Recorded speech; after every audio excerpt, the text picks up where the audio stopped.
Sholat sunnah setelah sholat subuh. Tidak ada sholat sunnah ba'diyah subuh. Tidak ada sholat sunnah setelah subuh. Itu sudah jelas disepakati.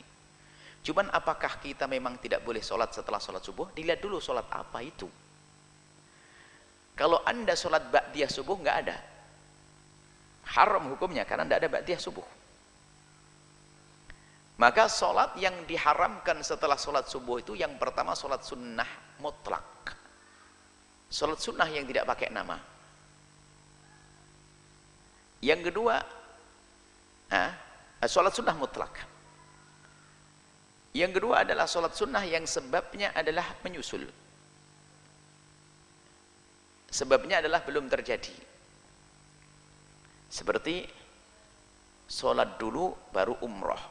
Umrohnya menyusul, maka tidak boleh kita sholat sunnah umroh setelah sholat subuh. Sholat sunnah mutlak setelah sholat subuh sama sholat asar nggak boleh. Sholat mutlak saya sholat 2 rakaat, Allahu Akbar, nggak boleh.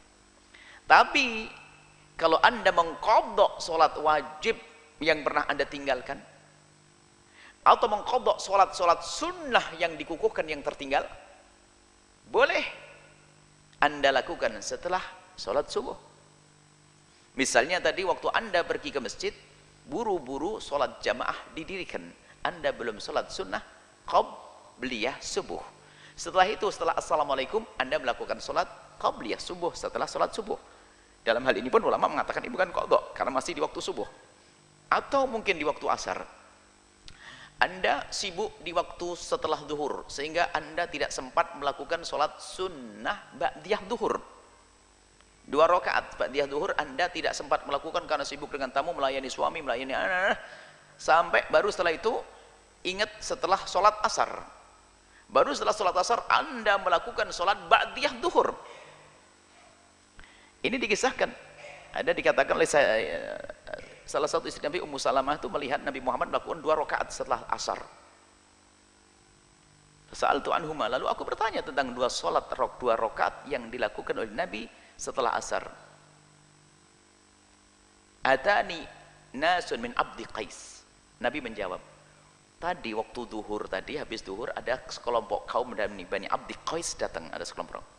Fasaghaluni, kemudian mereka menyibukkanku anir raqa'ataini allataini qabla ba'da zuhur.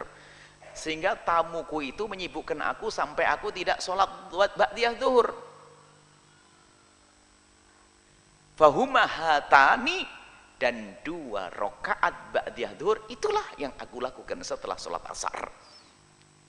Ini hadis sahih, tidak usah ragu. Jadi boleh melakukan sholat setelah asar sama setelah maghrib jika untuk mengqadha anda ingat atau anda melakukan sholat sunat rawatib yang belum anda lakukan di waktu setelah sholat subuh. Cuman tentunya bukan dengan sengaja, wah males saya qabliyah subuh ntar aja deh ba'da subuh, ya ini nggak bener, bukan gitu maksudnya ya. Semoga Allah memberikan kepada kita pemahaman yang benar, rajin melakukan sholat sunnah qabliyah dan ba'diyah, itu saja.